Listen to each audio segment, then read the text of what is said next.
Hi, Dave Ferguson here from Smoking Gun Jerky, Lincoln, Nebraska. I'm going to tell you today about our product, Smoking Gun Jerky Marinade, and how you can use it yourself to make your own jerky at home. As a deer hunter, I developed a jerky marinade years ago out of necessity. I was having my jerky done by a processor and I didn't care for the one flavor that he offered, and I thought, well, I can do better than that. So I began creating my own recipe, and after about 15 years of trial and error and documenting everything I've added to it over the years and adjusting the recipes each time, came up with the base recipe that everybody just loved that I gave the jerky to. So in 2009, I went to the University of Nebraska Food Science Division, went through the entrepreneur program there, and developed our liquid marinade for people to make their own jerky with. The big advantage to a liquid marinade over your dry rubs that you're probably familiar with is that the liquid marinade actually permeates the meat. It soaks into the meat and gives it an intense depth of flavor that you just don't get with the dry rubs. The liquid marinade has a lot of benefits over your dry rub that you may be using. It's simple to use. It's a one-step process. You just add the marinade to the meat, marinate it for 24 hours, and you're good to go. With your dry seasonings, you find that you have to lay all your jerky out on a tray. You have to sprinkle your seasoning on it, turn it over, sprinkle the other side, then apply the cure to it, turn it over, and apply the cure to that side as well. It's a very time-consuming process and very messy.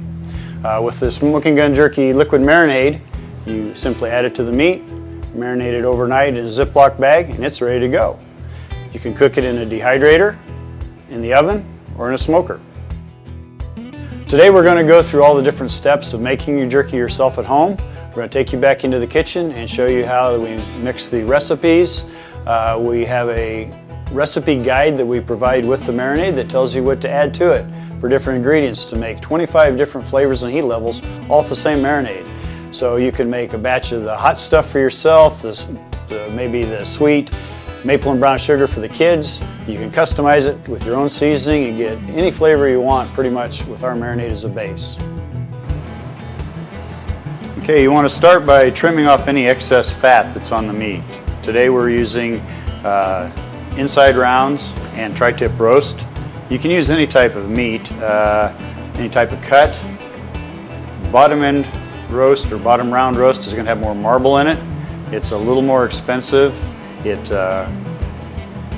has the fat in it that can go rancid, so you want to make sure that if you're going to use bottom round roast that you cook it thoroughly and that you trim off most of the fat.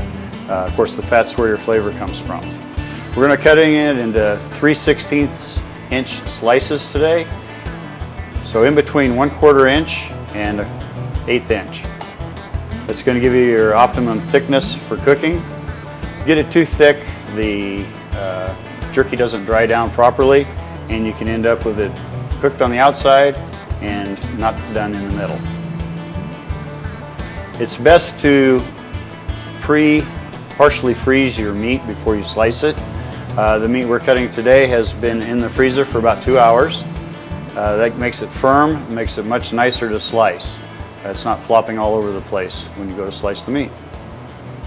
Another cut of meat that's good for jerky would be top round roast. Top round has less marble in it. It's also a little better price at the grocery store.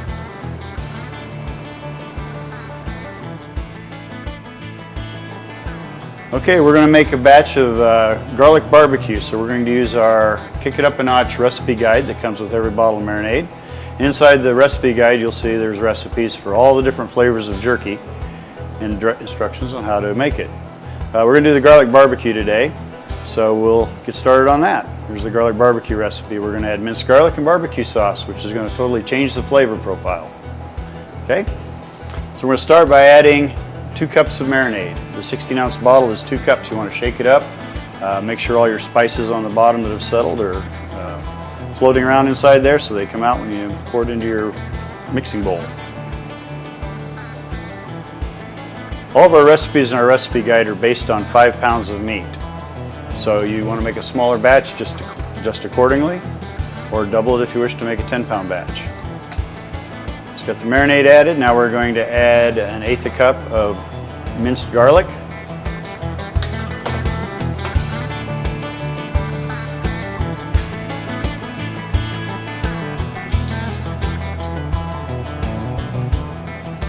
And then we're going to add a 1/4 cup of barbecue sauce. We use Cookies barbecue sauce. It's a sweeter barbecue. You can use any of your favorite sauces that you like.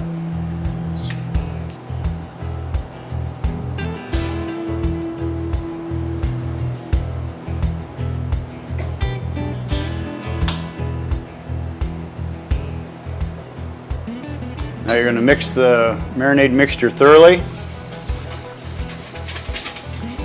This is a very important thing to do if you're adding dry spices. You want to make sure your dry spices marry into the liquid.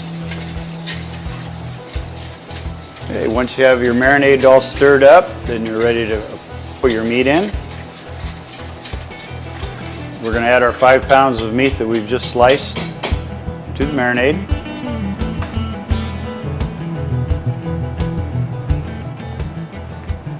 We like to separate the pieces of jerky as we do this. That prevents the pieces of meat sticking together and not getting the marinade in between each individual slice. Okay, now mix the meat thoroughly so that the marinade is covering all of the pieces of meat. Do this for a couple minutes, mix it up real well before you put it into a Ziploc baggie. We're going to put it into a Ziploc storage bag. We're going to put it in the refrigerator overnight, up to 24 hours. Occasionally when you go to the refrigerator, turn the bag over to mix the marinade. Okay, after it's thoroughly mixed, we're going to add the meat and the remaining marinade into the Ziploc bag.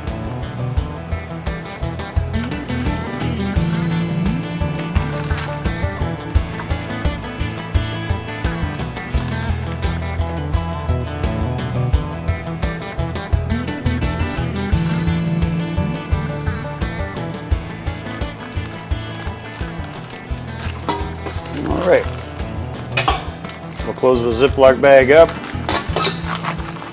Now it's ready to marinate in the refrigerator overnight. Occasionally turn it over so the marinade flows back and forth through the meat to give it a nice even coating.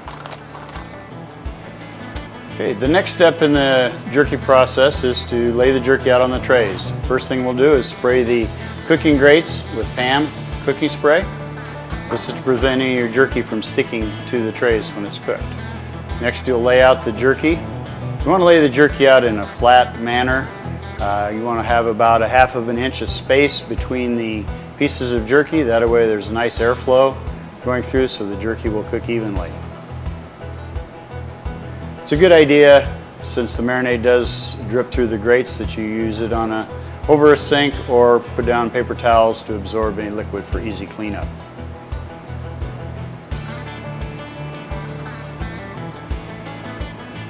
It's very important not to get the meat folded over when you're laying it out. The result of that is the meat does not cook between the two layers and you end up with raw meat in the middle of your piece of jerky.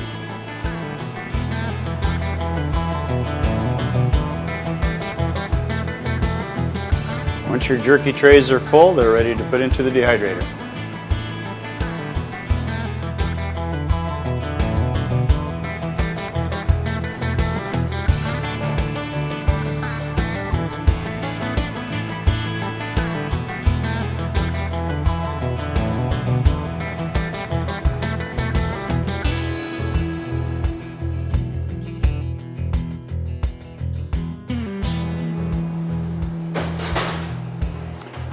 Once your dehydrator has finished its cycle, you want to test the jerky to make sure it is totally done. Do that by feel. You want to bend it. You want it to break but not snap in half. So you also tail by weight. If the jerky is heavy, you can just kind of get a feel for it, and you can tell whether it's done or not just by how heavy it is. This jerky is very well done. This looks perfect.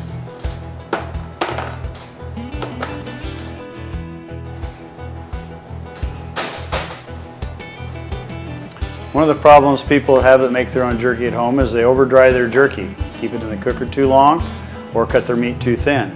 If this is the case, don't worry, it's not ruined. All you have to do is rehydrate your jerky by taking a spray bottle and lightly misting the jerky surface. It will rehydrate itself. It only takes a few minutes for this rehydration process to take effect. Okay, we're going to make ground jerky now using 5 pounds of ground meat, hamburger. You can do this with any type of ground meat. It can be turkey, deer, beef, any type of ground meat you can make restructured jerky. Okay, we're going to add 5 pounds of meat. We're going to add our jerky marinade. First of all, shake it up. Make sure all the spices that have settled on the bottom are floating around in there so that it's nice and evenly distributed.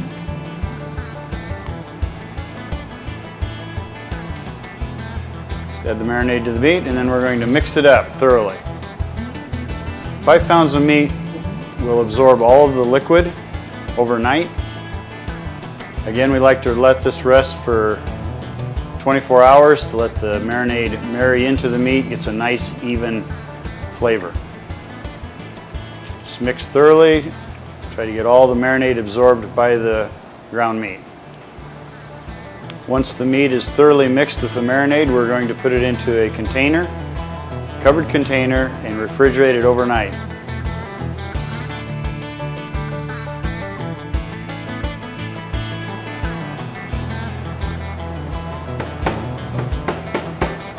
While loading the jerky can in, you want to tap the tube on your work surface so that all the air escapes from between the jerky meat.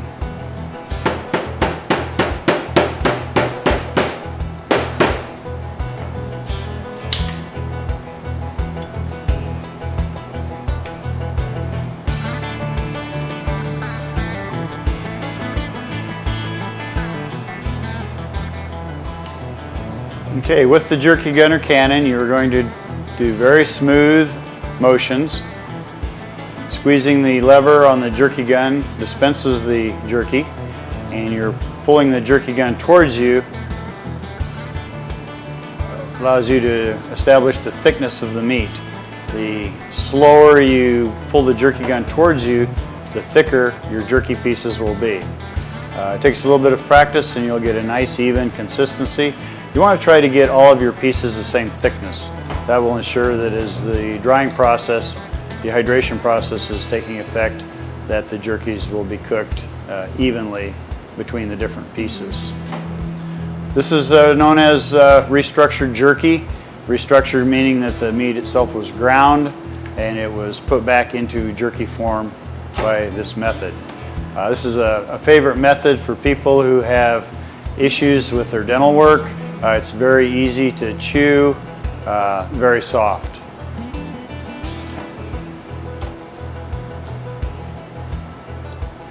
You'll notice that we're placing the tip of the jerky gun right down onto the surface of the cooking grate. You can see it sliding across the wire. If we were to go the opposite direction, it would be like speed bumps. It would be banging over top of the other wires. So you want to see which direction your tray is running. It doesn't matter which direction you go as long as you can get a smooth gliding operation for the application of the jerky to the trays.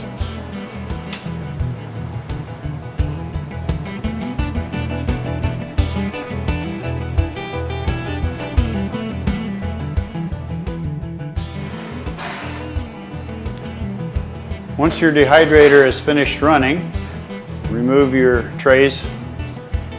And on the ground jerky, you want to test for doneness. And one of the ways you test for doneness is by feeling it. If it's squishy, it's not done. You should be able to bend the jerky and it should break, but not snap in half. Okay? It's best to cut your jerky with scissors, to cut it into the strips, depending on what size you'd like them. During the final touch-up stages of your jerky, you want to go ahead and cut your jerky into strips. That helps with the dryness, getting it more even. Right, place the jerky back in the dehydrator for an additional 30 minutes touch-up.